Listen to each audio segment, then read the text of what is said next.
The early morning mist still hovered over Silverpine Lake when I pulled up in my old Ford pickup, the kind with a rattle that announced your arrival before the tires even touched the gravel.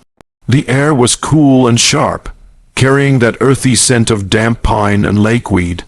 A thin layer of fog stretched across the water like silk, and beyond it, the sun was just beginning to climb, spilling faint gold across the rippling surface. It was peaceful, the kind of quiet that makes you forget how noisy life gets. For a moment, I just stood there, breathing it in, letting the calm settle over me. I had waited weeks for this day. The deed was signed, stamped, and sealed. 16 acres of the lake reserve, including the long-forgotten boat ramp and shoreline that everyone in the Silverpine community assumed still belonged to them. The county records told a different story. The HOA had let the land fall into tax delinquency years ago. They ignored the letters, missed the hearings, and eventually it went up for public sale. I was the only bidder. I bought the land not out of spite, but because I had spent too many years watching the HOA bully people, handing out fines for flower beds that didn't match neighborhood standards, charging fees for using a lake they never actually owned. Now, the lake was mine, or at least, the only legal way to reach it was. I stepped out of the truck and stretched, the gravel crunching under my boots. The wooden ramp creaked when I tested it, but it was solid enough for a canoe. A few ducks floated near the reeds, unfazed by my presence. I began unloading the canoe, sliding it gently toward the water, humming to myself. The sound echoed softly over the still surface. I thought about the irony. How many times the HOA had told me what I couldn't do. Couldn't build a shed without approval. Couldn't park a trailer in the driveway. Couldn't put up a fence without matching the aesthetic. Now they couldn't touch the very thing they claimed to protect. The distant hum of engines broke the peace. I turned to see a small convoy of SUV coming down the private road, tires kicking up dust. Even from a distance, I recognized the lead vehicle, a white Lexus with vanity plates that read HOA 1. I chuckled under my breath. Of course, they parked in a line like some kind of suburban task force. Doors opened in unison, and out stepped Marlene Dyer, the president of the Silverpine Homeowners Association. Her reputation preceded her, strict, relentless, and always clutching that same leather clipboard like it was a badge of authority. Behind her, 6 board members followed, all dressed as if they were heading to a brunch meeting instead of a confrontation by the water. "Excuse me," Marlene's voice cut through the air before her heels even touched the gravel. "Sir, you can't launch a boat here. This is private HOA property." I let the words hang there for a moment, then reached into my jacket pocket and pulled out a folded document, crisp and clean. "Morning, Marlene," I said calmly. "I think there's been a misunderstanding. This isn't HOA property anymore. It's mine." She blinked, taken aback that I knew her name. "What are you talking about?" she demanded, marching closer. "This ramp belongs to Silverpine Estates. We maintain it. We pay taxes on it. Actually," I said, handing her the papers, "the HOA stopped paying those taxes in 2018. It was seized by the County Land Trust and auctioned off last month. I bought it fair and square, along with the dock and riparian access rights. That means anyone who wants to touch this water from your side of the neighborhood now has to go through me." Her manicured fingers snatched the deed. I could see her scanning the seal, the signatures, the county clerk's stamp. The muscles in her jaw tightened. "This can't be right," she said, her voice trembling with disbelief. "It's public record." I replied, "Check for yourself." A murmur rose behind her. One of the board members, a balding man with a red face, leaned over her shoulder to read the paper. "He's right," he muttered. "I remember hearing something about the county auction. We thought it was for that wetland parcel, not the ramp." Marlene shot him a glare that could have melted glass. "Quiet, Todd." Then to me she said, "Regardless, this is still Silverpine property in spirit. We'll have this overturned. In spirit doesn't hold up in court," I said. or on water. Her face turned pink. She reached for a radio and spoke into it sharply. "Security, we've got a trespasser at the lake ramp. Get here now." Within 10 minutes, 2 sheriff's cruisers pulled up, lights flashing lazily, more out of habit than urgency. The deputies stepped out, their expressions neutral but curious. One of them nodded at me. He probably remembered me from the county office last week when I registered the deed. "Morning," he said. "We got a call about a possible trespass." "Not trespass," I said, offering the paperwork again. "Just property rights confusion." He took the documents, glanced through them, and then turned to Marlene. "Ma'am, this checks out. The county records confirm he owns the reserve and shoreline rights. Unless you've got something newer than this, he's within his rights to be here." For a moment, the only sound was the soft slap of water against the dock. Then Marlene let out a shaky breath. "That can't be," she whispered. "He can't own our access, not the lake itself," I said gently. "Just the part you have to cross to reach it. You can still look at it from your backyards if you'd like." Her eyes narrowed into slits.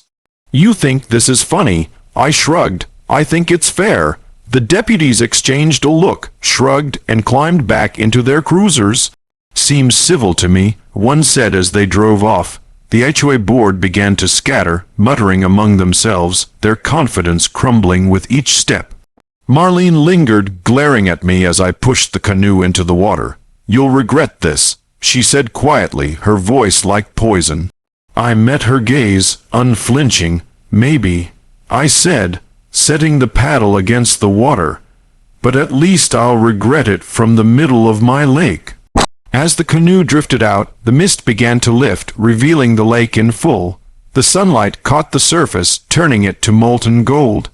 Behind me, Marlene stood at the water's edge, her reflection trembling in the ripples I left behind. She looked smaller now, powerless. The sound of the paddle dipping into the water was rhythmic, soothing. Each stroke carried me further from the chaos of rules, meetings, and fines, and closer to the peace I'd been denied for years. The lake was calm, quiet, and alive, a perfect mirror of justice. For the first time in a long while, I felt free. ChatGPT said the HOA clubhouse looked more like a courthouse that evening, packed wall to wall with residents whose faces glowed red beneath harsh fluorescent lights. Every chair was taken.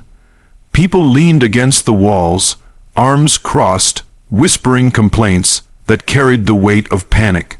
The large wooden table at the front of the room was littered with papers, maps, copies of my deed, legal notes, and printouts from the county assessor's office. It was chaos disguised as a meeting. I stood near the back, half, listening as voices rose and fell like a storm tide. Marlene Dyer stood front and center, perfectly pressed in her navy blazer, tapping a pen against her clipboard in sharp, impatient bursts. Her once commanding voice now carried an edge of desperation. "Let's bring this to order," she said loudly, banging the gavel on the podium. Silverpine Estates has faced challenges before, but this situation is unprecedented. A private buyer has purchased what was our lake reserve. However, our legal team believes we have ground to challenge this sale based on historical usage and community maintenance. Her words were met with scattered applause, but most faces remained unconvinced. A man in the third row spoke up. "You told us the same thing about the wetlands last year, Marlene. We spent 30 grand in legal fees and lost anyway. That was different," she snapped. "This time we have leverage. We've been maintaining the shoreline for decades, cleaning, landscaping, adding benches. That constitutes implied ownership. Implied doesn't mean legal." Another resident shouted, "He's got the deed. You said you were paying taxes on that property, and now we find out you weren't even aware it was foreclosed." The murmuring swelled into angry noise. People gestured, argued, demanded answers. Marlene raised her hand, trying to regain control, but her confidence was slipping. The HOA board members sat stiffly beside her, their expressions neutral, none eager to share the blame. I remained silent, watching. It was strange, seeing the same people who had once scolded me for leaving a trash bin outside overnight now tearing each other apart. The power they had built over the neighborhood was crumbling, and all it took was one overlooked tax bill and a signature from me. Finally, someone noticed me in the back. "What's he doing here?" a woman exclaimed, pointing. The crowd turned, and the hum of conversation faltered. Marlene straightened, narrowing her eyes. "Mr. Lawson," she said with mock civility, "you're not a member of this association.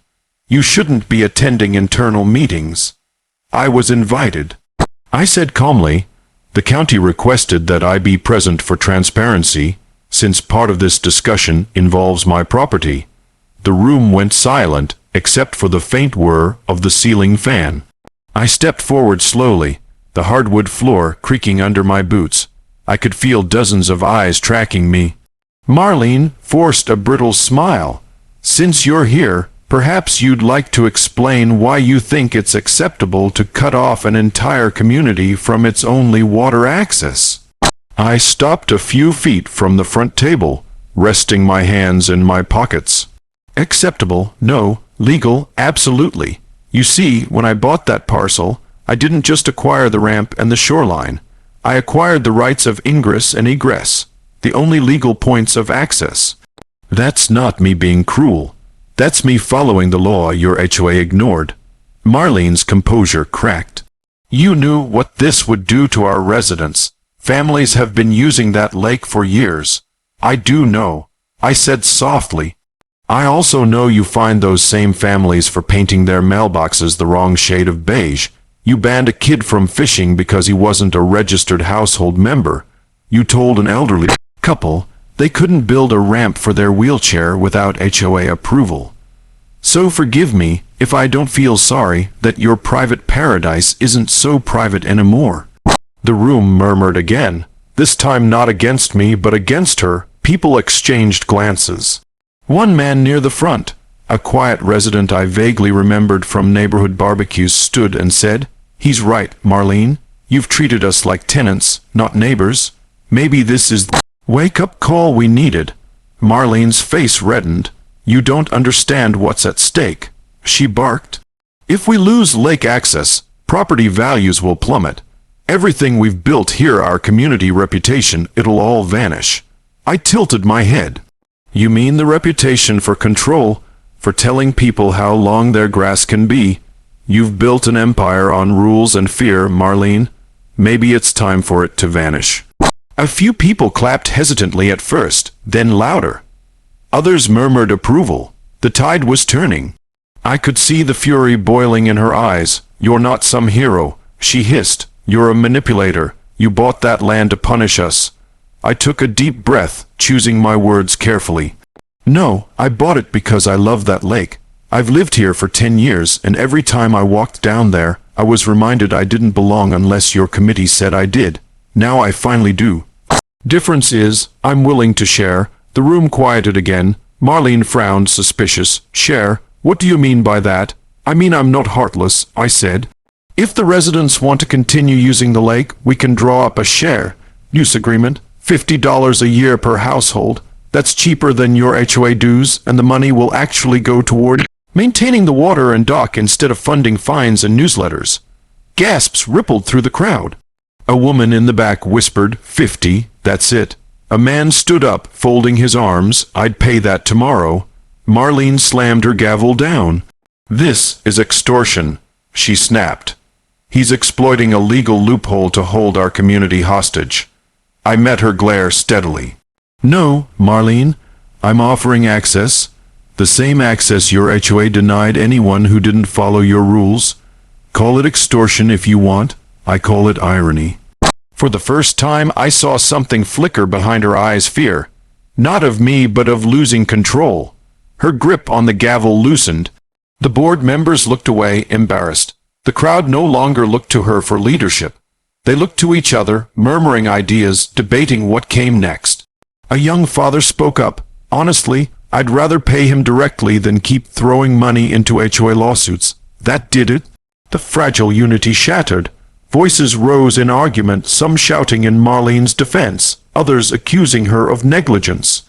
The sound filled the room, bouncing off the walls, growing louder and louder until it was just a blur of outrage and exhaustion. I took a step back, quietly slipping out through the side door. No one noticed me leave. The night air hit me like a wave of cool relief. Outside, the world was still. The crickets chirped, and the faint shimmer of the lake reflected moonlight through the trees. I walked down the narrow path toward the dock. The wooden boards groaned underfoot, old but sturdy. My small rowboat waited there, tied loosely to a post. Behind me, the clubhouse glowed like a distant bonfire, the angry hum of voices leaking faintly through the open windows. I untied the rope, pushed the boat into the water, and climbed in. The paddle dipped silently, sending ripples across the glassy surface. The farther I drifted from shore, the quieter the noise became. Soon, there was only the lake, the gentle rhythm of water against wood, the cool night air brushing my face, and the reflection of stars dancing on the surface. For years that water had been off limits unless I paid someone else for permission. Now it was mine, completely, legally, peacefully mine. The HOA could argue, sue, or scream all they wanted, but none of that could change what was written in ink and sealed by the county clerk. The moon hung low over Silverpine Lake, and for the first time I didn't see a battlefield of rules and restrictions. I saw freedom, the kind that couldn't be fined, fenced, or voted away, the kind that belonged to those who dared to claim it. I leaned back in the boat, letting it drift. The lake was calm again, as if nothing had ever disturbed it. Somewhere behind me, the voices of the HOA still clashed, but they were faint like echoes from a world I'd finally left behind.